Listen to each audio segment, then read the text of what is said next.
हरतालिका तीज आती है। आप लोगों में से कौन कौन व्रत करता है? हाथ उठाओ जरा। सभी करते हो? रख लो, रख लो। फुलेरा बांधते हो? जम के तो बोलो, बांधते हो फुलेरा?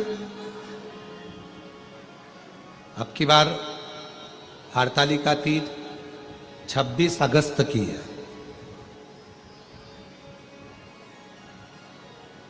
और बाबा ने अगर कृपा करी है आप लोगों पर, हम पूरे भारतवासियों से, देश विदेश में विराजमान सभी सनातनियों से, सभी जीजियों से कहेंगे, आप व्रत करते हो हरतालिका तीज का कि नहीं करते वो हमको नहीं मालूम, पर इतना याद रखो,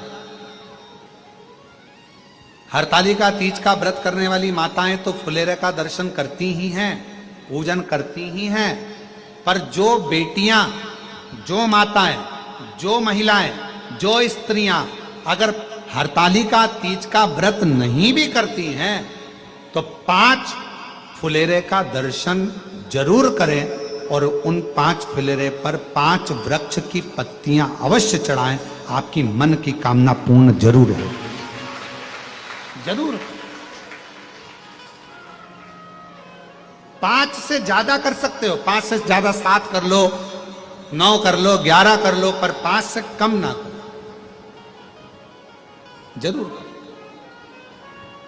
मंदिर में फुलेरा लगता है, हरतालिका तीज के दिन मंदिर में नहीं लगता तो कईयों के घर पर फुलेरा बनता है और उस फुलेरे के नीचे भगवान शंकर का पार्थिव पूजन रात भर जब पूजन करी जाती है, माताएं आनंद के साथ, भजन के साथ, कीर्तन के साथ भगवान देवाधिदेव महादेव की पूजन अर्चना करती हैं, वहां जब फुलेरे का दर्शन हम करते हैं, हमारी मनोकामना भगवान शिव पूर्ण करते हैं। भले आप व्रत करते हैं कि नहीं करते उससे मतलब नहीं है, पर फुलेरे का दर्शन प्रत्येक नारी को करना चाहिए, प्रत्येक स्त्री को करना चाहिए।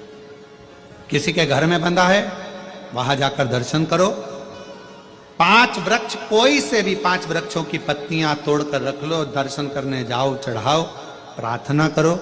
जिन नारियों के 20-20, 30-30 साल तक औलाद नहीं है वो भी फुलेरे के नीचे कनेर का जो फूल लगा होता है उसका भी दर्शन कर सकते हो, प्रणाम कर सकते, नमन कर। मेरा बेटियों से, मेरा बेटाओं से सबसे निवेदन है कि दर्शन अवश्य करें। कितना महत्व है। एक चरित्र आता है शिव महापुराण का,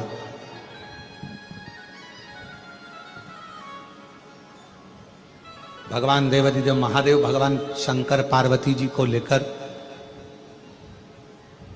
समुद्र के तट पर भ्रमण कर रहे थे। मां जगत जननी जगदम्बा पार्वती जी उनके साथ में घूम रही हैं, भ्रमण कर रही हैं।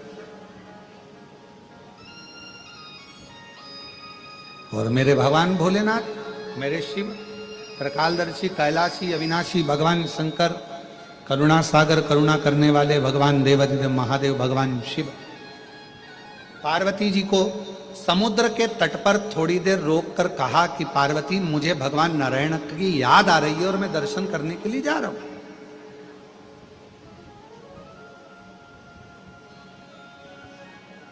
मैं पहुंच रहा हूं, शिव कहे।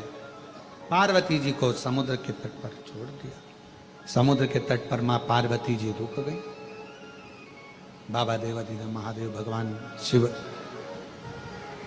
नारायण जी का दर्शन करने के लिए, भगवान विष्णु का दर्शन करने के लिए चल दिए। पहुंचे, पार्वती जी अकेली थी। पूरा एक दिवस निकल गया, शिव जी पार्वती जी के पास नहीं पहुंचे भगवान नारायण का दर्शन करने का। 2 दिवस आ गया।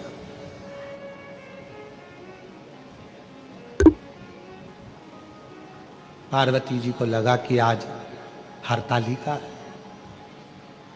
जो मैंने बाल्यावस्था में भगवान शिव का पूजन कर कर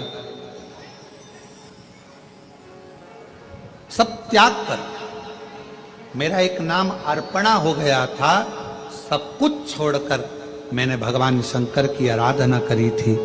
अपनी सहेलियों के साथ, अपनी सखियों के साथ, अपनी सखियों के साथ में बैठकर मैंने शिवलिंग की आराधना करी और भगवान शंकर मुझे मिले, भगवान शिव मुझे मिले।